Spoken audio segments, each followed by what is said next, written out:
And just to confirm, COMSEC, no one from the Office of the Vice President attended.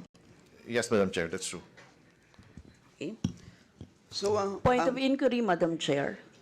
yes, please proceed. Yes. Madam Chair, so ibig sabihin, wala po ni isa na dumating from the Office of the Vice President para sumagot ng mga tanong ng ating mga colleagues, Madam Chair. That is correct. Madam Chair, kahapon kasi hindi na kami pinagtanong sa Office of the President. Tapos ngayon naman, wala naman yung Office of the Vice President para tanungin namin, Madam Chair. So, Madam Chair, hindi ko maintindihan kung bakit yung two highest position in the land natin ganito sa ating budget hearing sa Kongreso, no? Madam Chair, isang insulto sa mamamayang Pilipino at sa mga kinatawan dito sa loob ng Kongreso na hinalal ng mamamayan. Ano?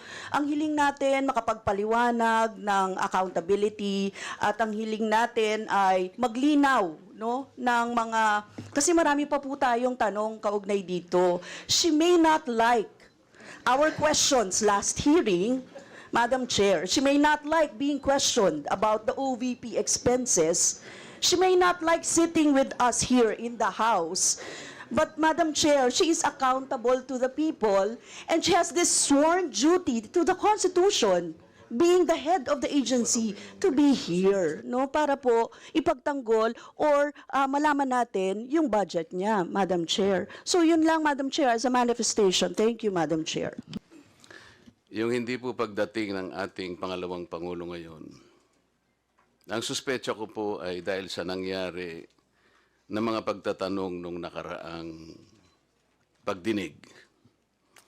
I have heard the volume and the barrage of questions asked by members of this committee to the Vice President.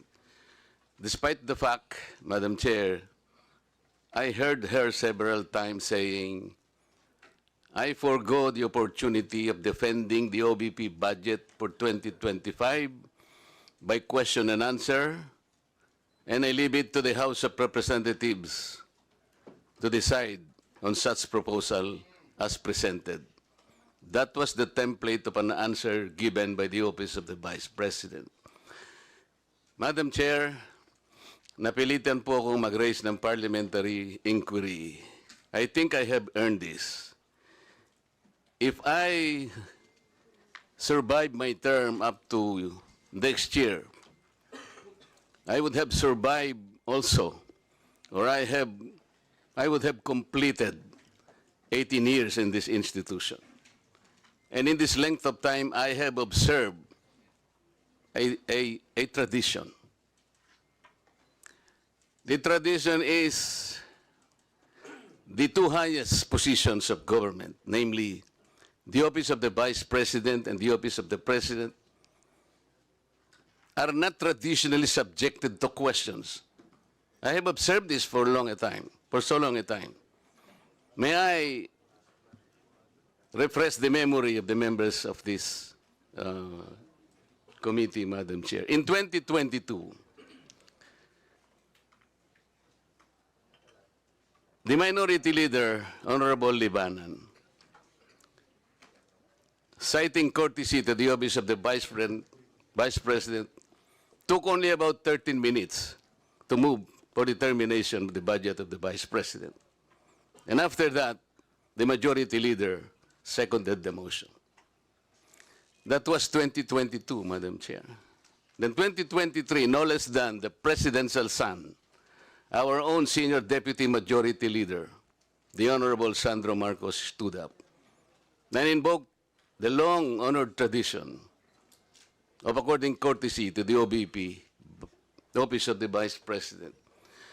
And in the same manner, he moved for the termination of the Office of the Budget, the consideration of the budget of the Office of the President, Vice President.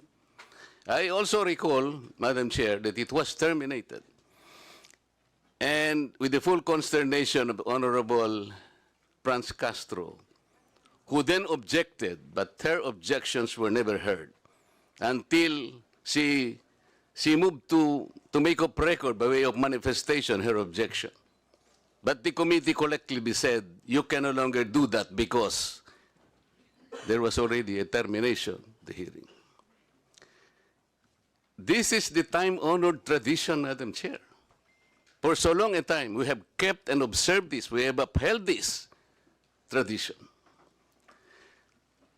My question is this committee authorized to set aside or discard the tradition? That is the question. Your Honor, such motion was not introduced in the last hearing. I'm now introducing the motion, Madam Chair. I second, terminate- Madam Chair. To terminate the consideration of the budget of the Vice President, Madam Chair, on the basis of the long and time-honored tradition, Madam Chair.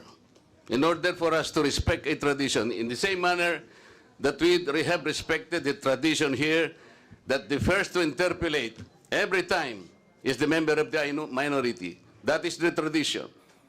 We have not yet discarded that. We're observing that because we are honorable members of this Congress. So the question is, why have we discarded that tradition? Is this committee authorized to set aside the tradition? If we are not able to do that, Madam Chair, then I honorably, respectfully now move to terminate consideration of the budget of the office of the Vice President, and I so move. Second, Madam Chair. Thank you.